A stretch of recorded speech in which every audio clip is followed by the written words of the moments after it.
Bom sábado. Bom sábado. Vamos lá, título da lição, verso.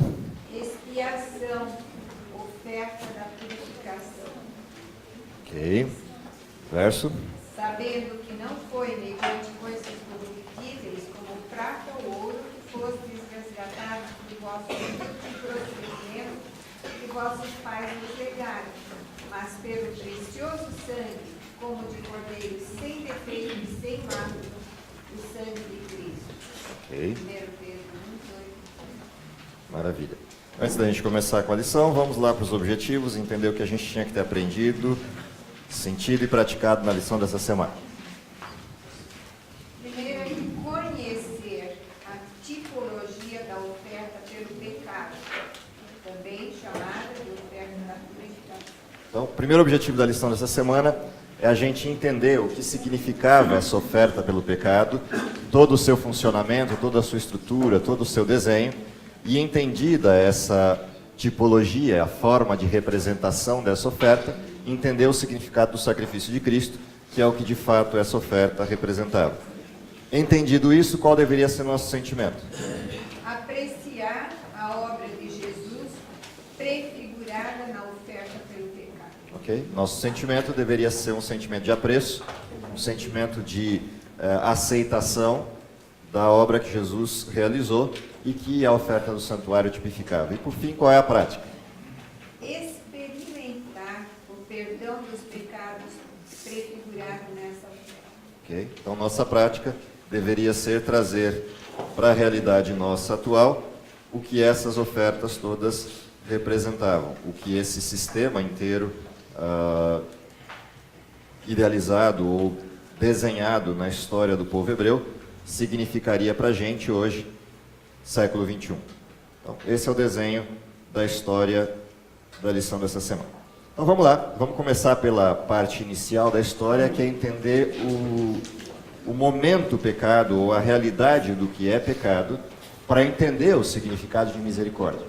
Então esse é o desenho inicial da oferta que está aí apresentada como oferta de purificação ou oferta pelo pecado. Bom, primeira referência direta para entendermos o que é a oferta pelo pecado é entender o que é pecado. E não tem outro jeito de entender o que é pecado, a não ser que a gente volte ao início do processo, e a gente já fez isso várias vezes em outras lições, mas nunca é demais voltar para recapitular isso, porque a essência de todo o plano da redenção reside aí.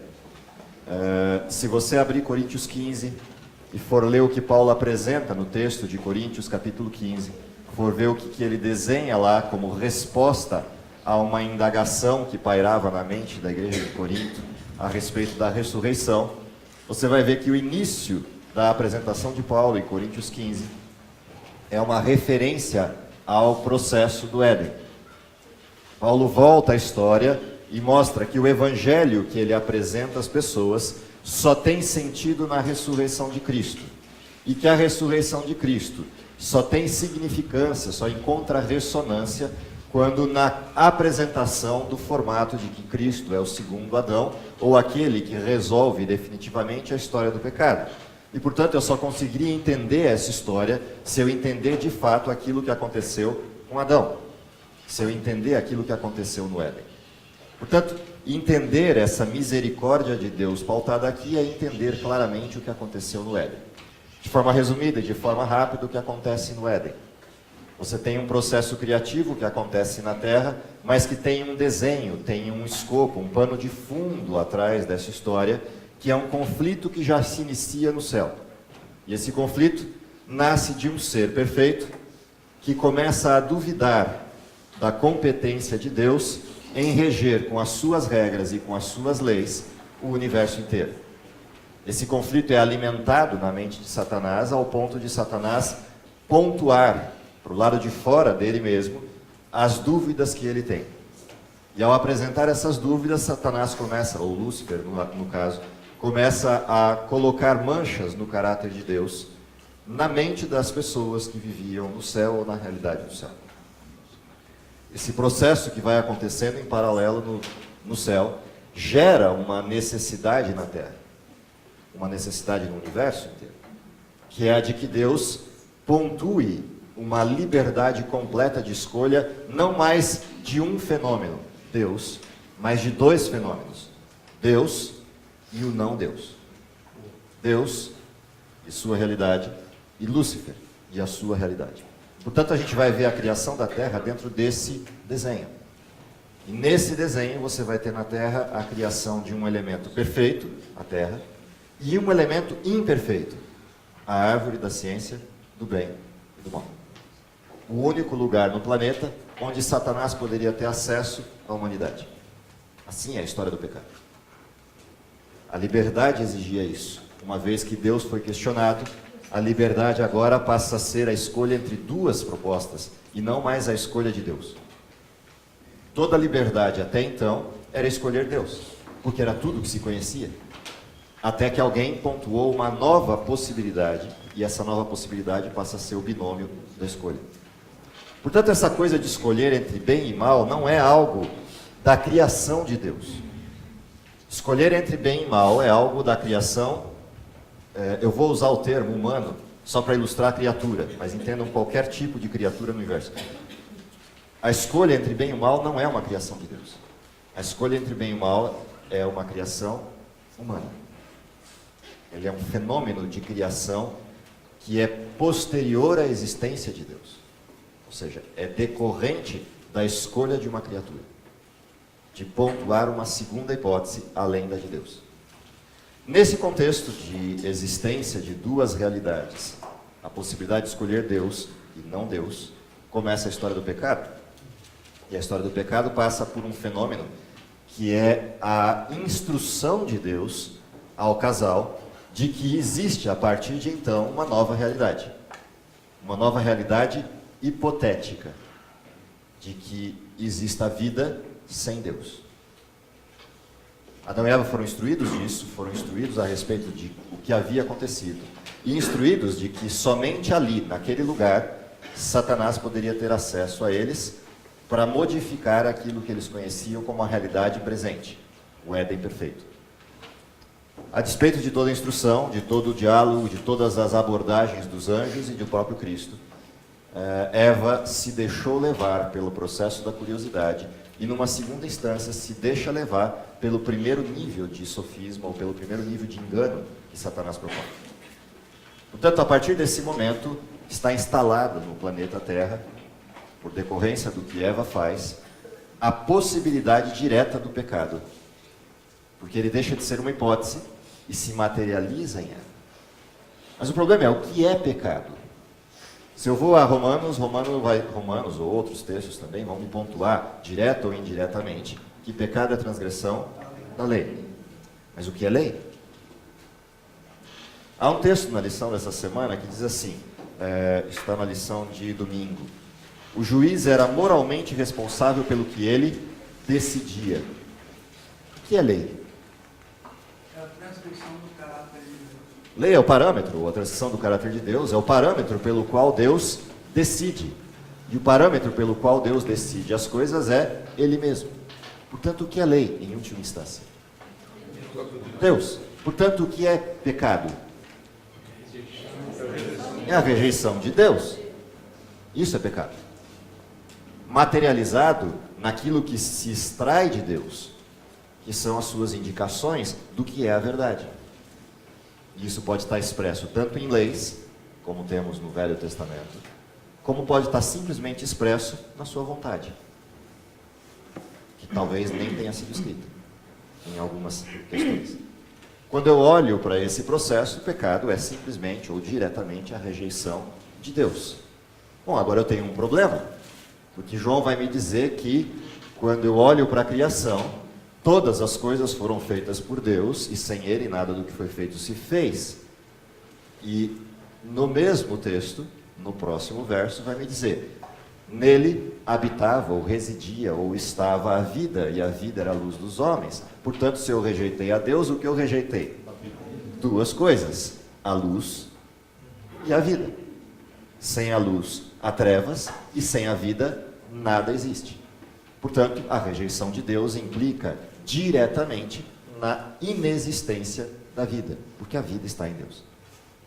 Portanto, pecado é isso. E a resultante direta do pecado é a ausência da vida.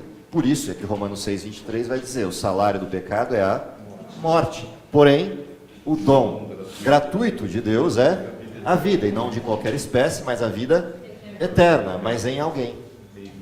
Em Cristo Jesus, nosso Senhor. Por quê? Nele estava a vida, o verbo, e a vida era a luz dos homens. Portanto, o primeiro elemento direto da história do pecado é esse. Quando Eva sai da região da árvore da ciência do bem e do mal, vai atrás de onde Adão está, lhe apresenta o fruto e diz o que aconteceu, Adão tem nas suas mãos a decisão entre a vida e a morte.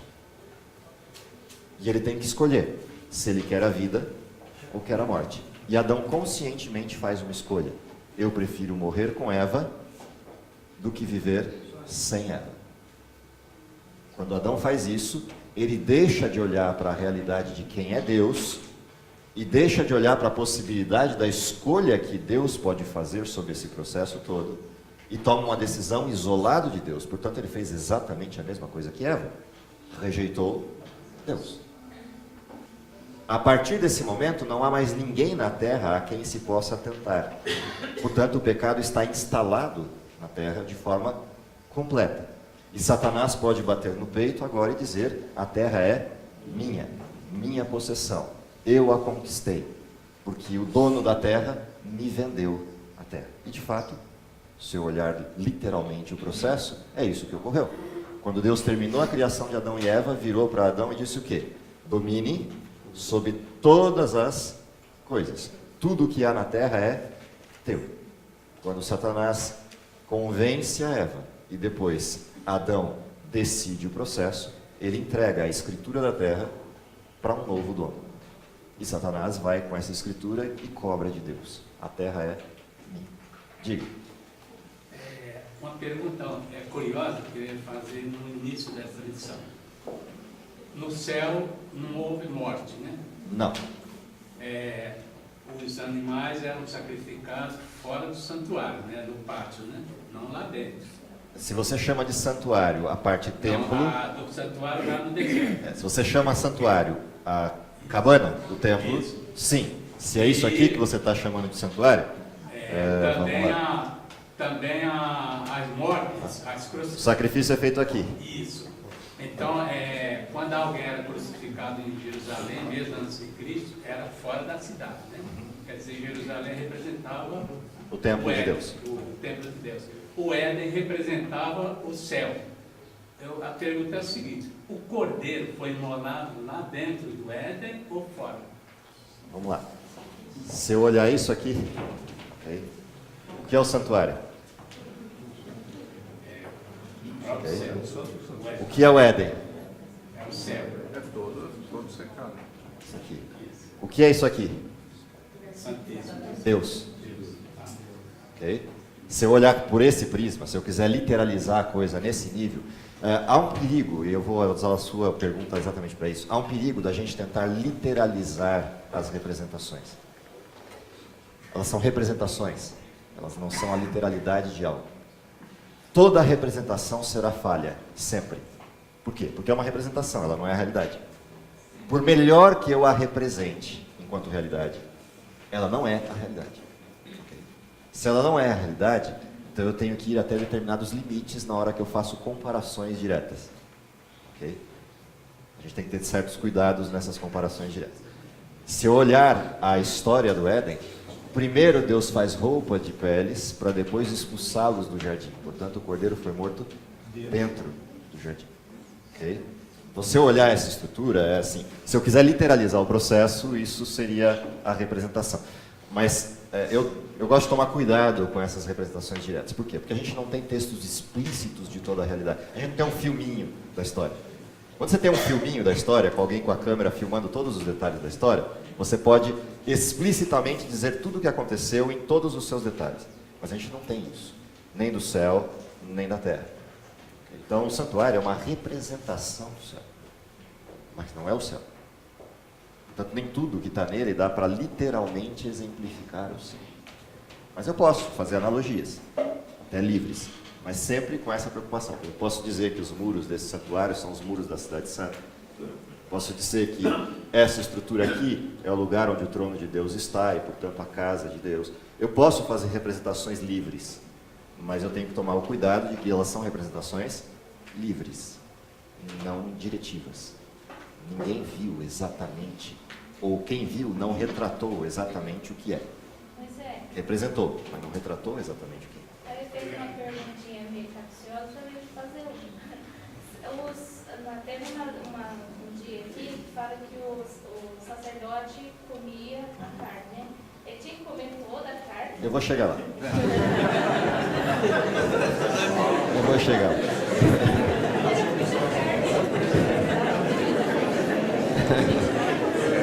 Já vou chegar. Hoje é dia. Santuário é isso. Se alguém acha que estudar o santuário é fácil, já começaram a perceber que não é. Vamos lá, vamos por pedaços. Vamos por partes do sacrifício. Aproveitando isso aí, vamos por partes. Reparte o cordeiro em pedaços, vamos por partes. Primeira parte, então, de entendimento, para a gente ter noção clara do que a gente está abordando. Pecado é isso. Bom, se pecado é isso, e o juiz está moralmente envolvido com aquilo que ele decide, então eu tenho alguma coisa aqui que passa pela essa história do pecado de Adão e Eva. Quem é que falou que se comesse do fruto morreria? Deus. Portanto, quem é que está moralmente envolvido com a ordem que deu? E quem é que está moralmente envolvido com a decisão que tomar depois que o pecado ocorrer? Quem deu a ordem? Quem falou tem que assumir. Se eu vou ao céu, tinha alguma ordem sobre comer ou não comer, sobre fazer ou não fazer, sobre escolher ou não escolher? Sim ou não? Não. Onde? Me mostra. Se eu vou ao céu, existia alguma ordem do tipo, não chegue perto da árvore da ciência do bem e do mal, não coma do fruto, porque se comer do fruto morre. Havia alguma ordem nesses termos no céu? Não. No céu só existia o quê? Uma escolha.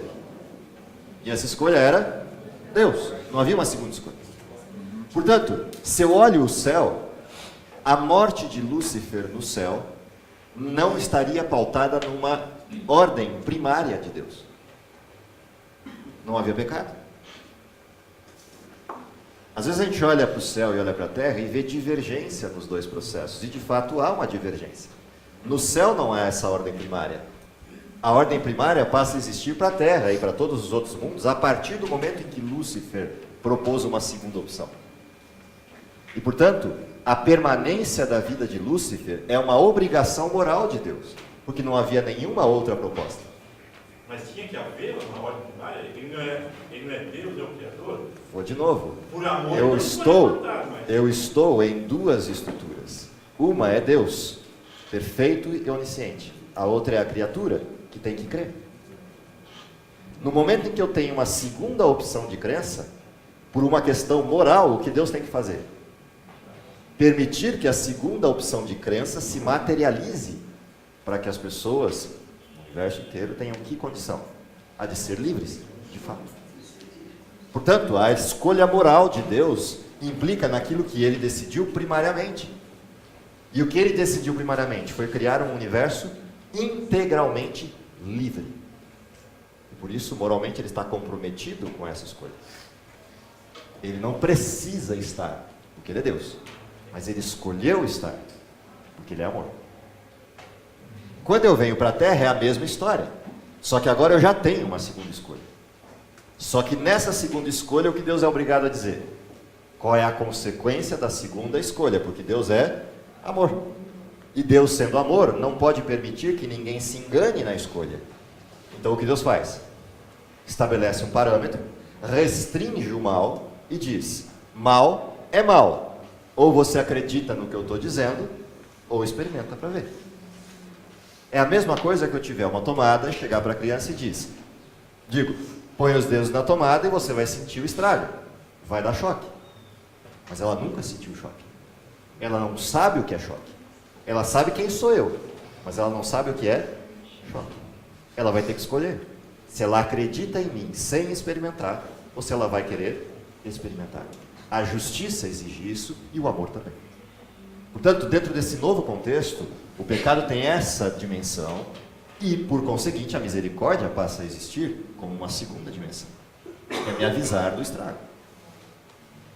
Portanto, quando Adão e Eva pecaram, tinham consciência do resultado. Embora não soubessem, por experiência, qual era o resultado. Decidiram experimentar. Qual passa a ser agora, moralmente, o compromisso de Deus? Deus disse, se comer do fruto, morre. Portanto, moralmente, ele está comprometido com aquilo que ele disse. Se ele não fizer o que disse, ele é mentiroso. Não tem alternativa. E se ele fizer o que disse, ele sustenta uma parte da tese de Satanás. Deus é tirano. Porque o que Satanás ia dizer? Eu os enganei e Deus o matou. A culpa seria minha e não deles. Por que Deus matou eles? Não tem saída. Não tem saída na mente de Satanás. Porque Satanás está pautado por um viés de justiça que é a justiça do pecado e não a justiça de Deus. A justiça do pecado não tem amor. A justiça de Deus é amor.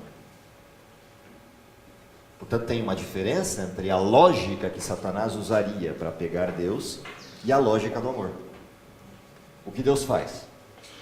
Deus entra em cena e diz: o salário do pecado é morte. E eu não sou homem para que minta. Ou para que me engane. Então o que Deus faz? Simples. Executa o salário do pecado. Não sobre o humano, mas sobre ele mesmo. Como eu disse que quem peca morre, eu sou o único que pode escolher morrer no lugar. Porque a regra é minha. A ordem é minha. Portanto, o que Deus faz? Assume o lugar do ser humano e, por representação, até que isso de fato se materialize na vinda de Cristo como Messias. Há um processo representativo nessa figura inteira. Quando eu olho para o altar e para esse cordeirinho, o que eu tenho é a representação do que Cristo escolheu fazer. Portanto, pecado e misericórdia se juntam aqui nesse exato momento, quando Deus se apresenta para os seus filhos. E essa é uma das cenas que, se a gente olhar com calma, ela é tremenda. É um pai chegando diante dos seus dois filhos e dizendo o seguinte: eu tinha dado a ordem, o resultado da ordem é esse, o acusador de vocês está ali na árvore, mas eu vou me interpor entre o acusador e vocês, e em vez de vocês morrerem e serem executados, quem vai morrer e ser executado sou eu. Eu pago o preço, e vocês assistem à minha morte. E para que vocês saiam daqui vestidos e não nus, que é o que o pecado faz, vocês vão vestir não uma pele qualquer, mas a minha. Portanto, todo mundo que olhar vocês vai ver a roupa, e quem vê a roupa não vê vocês, vê Cristo. Vê a mim, porque é a minha pele que cobre vocês. Essa é a representação inteira que está aqui. Esse é o significado todo do que está acontecendo. A partir daí é que a gente começa a entender por quê que somente com sangue há remissão de pecados. Por uma razão muito simples: o salário do pecado é a morte. Portanto, só pode ter remissão do pecado com morte, com derramamento de sangue. E esse passa a ser o desenho que, a partir do Éden, se implanta na Terra. E esse desenho vai até o momento em que, de fato, o sangue verdadeiro é derramado.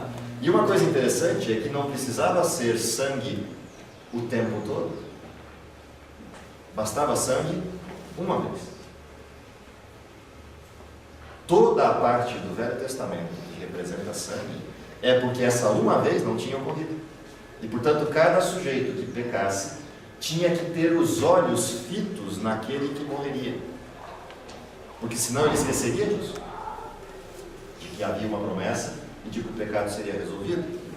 Portanto, essa representação dos sacrifícios, desde o Éden até Cristo, era para manter viva na mente a história do pecado e o sentimento do que significou para Adão e Eva olharem para Cristo e Cristo dizer: eu vou morrer. Quando cada ofertante ia lá e entregava a sua oferta, impunha as mãos, e aí vem uma representação: quando eu imponho as mãos sobre o cordeiro, eu estou fazendo o quê? Eu estou apertando as mãos de Cristo e dizendo: Cristo, leva o meu pecado. Cristo pega esse pecado, se deita sobre o altar e se permite morrer. Posição das mãos é isso. A transferência do pecado não é uma transferência do pecado para alguém ou para um qualquer. Pôr as mãos sobre o cordeiro é dizer: Cristo pegou os meus pecados. Isso é o que acontecia ali, por representação. Quando eu vou lá e imolo o meu próprio cordeiro, o que eu estou dizendo? A morte de Cristo é culpa minha. Eu estou matando Cristo. Tudo isso está nesse desenho que a gente estudou na lição essa semana. Por isso a oferta purificava o que creu. A próxima parte desse desenho qual é? O sacerdote pega esse processo da oferta, o sangue que a representa, e põe sobre os pontos mais altos do altar, dizendo: o pecado atingiu o céu, manchou Deus. Esse mesmo sacerdote transfere esse pecado para onde? Para dentro do santuário, para dentro do templo propriamente dito, dizendo que não é só uma metáfora que chegou ao céu, chegou mesmo. E portanto ele enche o santuário de Deus com o cheiro fétido desse sangue, com a podridão disso, porque esse sangue vai apodrecer. E toda essa estrutura que começa a se representar aqui vai desenhando os passos do processo da salvação. Só ir na ordem ali aqui. Interessante uma coisa, André. Quando Eva estava dentro daquela uma árvore, ela duvidou. E quando ela cometeu o pecado, Adão viu em Eva alguma coisa estranha acontecendo. Satanás não sabia que Adão ia pecar. Estava pronto ali a fazer. O homem sempre foi o palco entre Satanás e Deus. Sempre não, a partir daí. A partir daí, exato. E foi colocado. Adão duvidou. Por quê? Duvidou. Se Eva cometeu o pecado, ele podia simplesmente negar de fazer. Mas por que fez? Nós sabemos que duvidou a verdade. Na verdade, o processo é um pouco mais amplo que isso. A própria constituição da dúvida, ela reside numa escolha que você tem que fazer, se eu pergunto ou não. O medo da resposta pode me levar a não fazer a pergunta. Isso a gente vê materializado no mundo inteiro. Por que as pessoas não gostam de ler a Bíblia? Tem medo do que vão encontrar. Por que as pessoas não leem os livros de Espírito e Profecia? Tem medo do que vão ler. Porque se lê, vai ter que fazer. Porque a partir daí, se comprometeu com o que leu. Então, há coisas muito mais amplas aí nessa história. Eu não posso simplesmente descarregar sobre Adão um processo simples de escolha. Não, o processo é muito mais amplo. Ainda mais considerando a mente brilhante que ele tinha. Todas essas coisas passaram em flash de segundos na mente de Adão. O problema é que ele teve que fazer uma escolha entre se comprometer a perguntar para Deus e talvez escutar o que não quisesse ouvir. E tudo isso são hipóteses que estavam na mente dele, não realidade. Ou não perguntar e fazer uma escolha alijada de tudo isso, joga a toalha e fala: vou para cá que é mais fácil. Então, tudo isso está na história de Adão. Mas não está só na história de Adão, está na história de todos nós. Fazemos isso o tempo inteiro em todas as escolhas que pontuamos na vida. A quem eu pergunto a verdade? Por que pergunto a verdade? Em que nível eu estou disposto a me comprometer com a resposta que eu ouvir na hora que perguntar? Tudo isso passa por toda essa história. Então, essas coisas, na verdade, deveriam representar lições para a gente. Porque o processo que Adão teve que tomar de decisão ali é o processo que acontece todos os dias conosco. Com um viés diferente do de Adão, porque nós já temos o pecado embutido em nós. Mas, de qualquer forma, é o mesmo processo. Escolher Deus ou não escolher. Pois é o seguinte, uma pergunta. Haviam vários sacerdotes, sumos sacerdotes, não sei, que recebiam a oferta do pessoal, porque não é Sim, como uma sim. Aqui são vários sujeitos atuando. E esse altar também não é tão pequeno quanto se imagina. O que a gente tem que lembrar é o seguinte: o que representava aquela oferta e por que o sacerdote comia? Agora chegando na tua pergunta. Porque o sacerdote comia daquela carne e levava aquilo para dentro do santuário. É uma representação do transporte desse pecado. Ou seja, o pecado contamina quem? Todo mundo que estiver no serviço. Quem é que sai puro de lá? O pecador volta para casa, para o seu acampamento, purificado. Ou seja, de fato ele volta sabendo que o processo do pecado foi incorporado por todo mundo que está aqui dentro e o pecado ficou aqui. E ele olha para frente na esperança. Deus vai resolver de forma completa isso. Para o israelita, tomando como conta a semana que vem, a lição da semana que vem, esse olhar para frente era o dia da expiação. Para nós, esse olhar para frente é quando? A redenção. Então, da mesma forma como eles olhavam para o processo da oferta, para a sua purificação, hoje nós olhamos para trás, na certeza de que a oferta verdadeira se cumpriu. Cristo morreu. Mas o nosso olhar também é para frente, porque nós aguardamos que dia? O da nossa redenção, o dia do nosso julgamento. Que, aliás, se eu olhar literalmente sobre o processo profético, eu já vivo esse processo. Portanto, o nosso olhar para frente é um olhar para frente dual, porque ele é um olhar para frente na esperança da redenção completa, mas também é um olhar para baixo no sentido do presente, para o agora, porque eu já estou vivendo o quê? O Yom Kippur, o dia da expiação, de 1844 para frente. Portanto, qual é o momento em que a gente vive? Isso é que eu estou adiantando um pouco da lição semana que vem por causa da explicação da tua pergunta do efeito do pecado aqui. Mas o nosso olhar para o momento em que vivemos deveria ser que tipo de olhar? A mesma cerimônia reproduzida lá no dia da expiação de Israel deveria ser a forma como nós vivemos hoje. E parece que de alguma maneira a gente se esqueceu disso. E eu vou dizer, esse é o centro de todo o conceito que está presente no modelo adventista de crença. Eu estou vivendo o dia da expiação. O que acontecia com Israel? Vamos estudar semana que vem. O que acontecia com Israel no dia da expiação? Em que tipo de perfil Israel se apresentava a Deus no dia da expiação? Que tipo de decisões Israel tomava no dia da expiação? Que tipo de pensamentos pairavam na mente de Israel no dia da expiação? De alguma maneira a gente perdeu a noção de que estamos vivendo o dia da expiação. E eu não estou falando no sentido de eu viver aquela noção clássica de juízo, de cuidado que o seu nome pode estar passando no céu nesse momento. Não, não é essa idiotice que eu estou falando. O que eu estou dizendo é, se eu estou vivendo o dia da expiação, eu tenho a certeza de que hoje é o dia da minha vindicação. Portanto, eu estou sendo salvo hoje. Dá para ter uma ideia do significado disso? E de como deveria ser a nossa vida durante não um dia da semana, mas os 7 dias da semana, os 365 dias do ano, do dia da expiação. Se eu já tenho consciência que estou vivendo esse dia, ou seja, eu sou parte do povo de Israel espiritual. Assim deveria ser a nossa vida.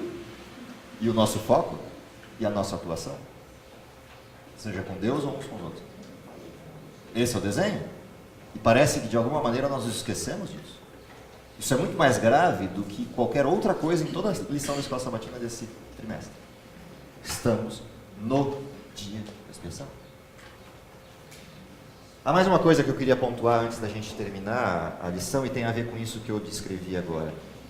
Depois da imposição das mãos, depois do processo da transferência do pecado, depois do perdão, há uma coisa que o sujeito ofertante tinha que fazer, que é uma resposta a uma frase de Cristo ao pecador: vá e não peques mais. Por quê?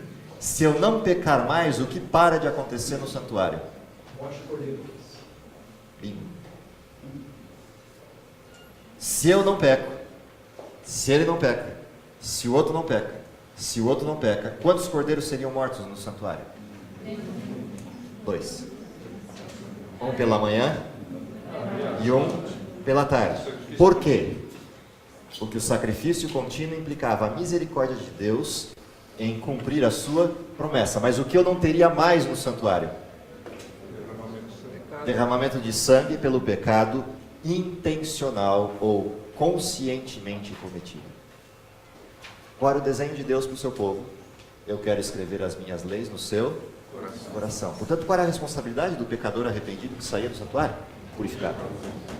Vai e não peca mais. Por que esse santuário se tornou cruento? Porque se tornou uma balbúrdia de sangue derramado a um extremo. Por que ele se tornou tão oneroso, como a lição falava no meio dela?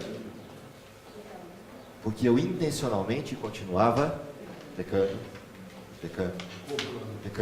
Resultado, isso se tornou tremendamente oneroso ao povo de Israel.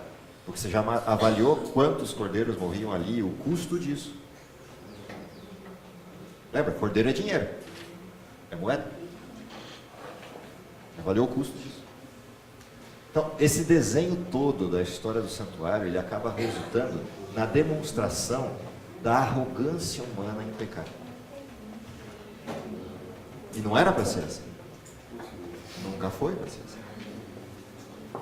Essa mesma história se reproduz hoje, e hoje eu nem tenho o cordeiro. Eu só tenho as orações. Calcula a quantidade de vezes em que Deus tem que ficar escutando a gente pedir perdão. E eu não estou falando que ele se cansa de ouvir. Eu só estou falando que isso só demonstra o grau de incompetência e de distância que a gente tem escolhido manter de Deus. Como Israel. Eu fico imaginando se a gente tivesse que sacrificar cordeiros hoje por pecados conscientes. A inundação. Sabe, é cruento isso. Mas é exatamente o que acontece. É fácil olhar para trás e criticar ou pontuar Israel por N coisas. Mas de alguma maneira a gente tinha que olhar para frente e ver o que acontece hoje. Porque senão não tem sentido. Isso é só história. E não é só história. Isso é uma realidade. E é uma realidade clara, nua, transparente do que estamos vivendo na nossa condição atual. O povo de Israel não tinha o povo de Israel como exemplo. Não. Nós temos o povo de Israel e temos o Cristo como exemplo. É pior ainda. E de novo a minha pergunta é, temos consciência de que estamos vivendo o dia da expiação? O ano da vindicação? O momento da redenção? Eu queria terminar a lição com essa perspectiva, para abrir o texto que a gente vai estudar daqui para frente na lição, a gente olhar para frente com essa perspectiva agora, dessa pergunta. Eu tenho consciência disso, de que estou vivendo esse momento. Tenho consciência de que vivendo esse momento eu sou a representação, e aí pegando carona no hino que a Evelyn cantou, de que eu de fato pedi para Deus pela minha aceitação no batismo, ou pela minha aceitação de ser cristão, mesmo não batizado. Eu tenho consciência de que ao aceitar isso, eu estou fazendo o pedido que a Evelyn fez na última parte do hino, antes dos últimos dois coros, que é: Deus, faz de mim o sujeito que representa tudo isso, aquele que pecou. Ou seja, eu estou pedindo para ser o sacerdote, para aquele que está vindo aqui pecador, para comer dessa oferta, entrar no lugar santo e apresentar para Deus: Deus, tem mais um pecador pedindo salvação. Temos consciência disso, de que fomos eleitos assim, sacerdócio real, povo santo, povo escolhido, povo separado de Deus. Percebe? Comprado por sangue, por preço. Então, essa é a condição que vivemos. De alguma maneira, acho que isso se perdeu na nossa visibilidade do céu e na nossa visibilidade do Cristo. Daí a importância da lição da Escola Sabatina desse trimestre, de resgatar isso para nós. A lição não está aqui para matar nossa curiosidade de como os processos do santuário aconteciam, no sentido literal do santuário, mas para matar a nossa curiosidade de quem é Deus. Se a gente estudar essa lição com o foco de descobrir quem foi, quem é e quem será por toda a eternidade esse Deus que nos salvou.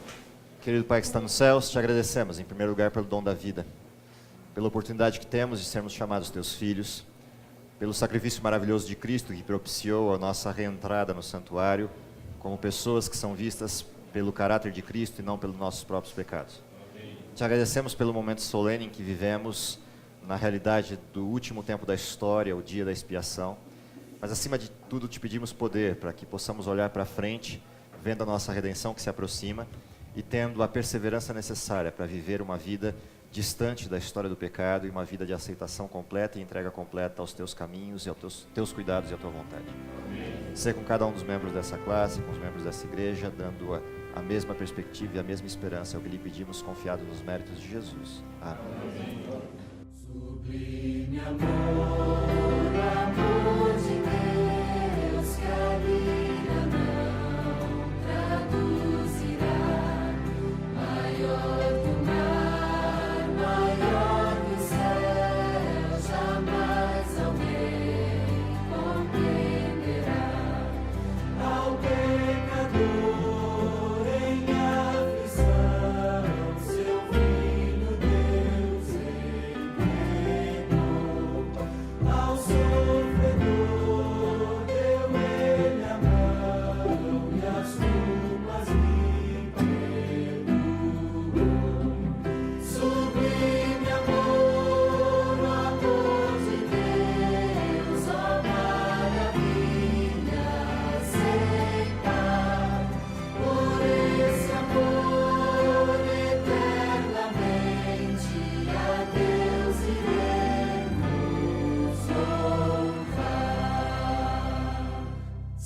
de tão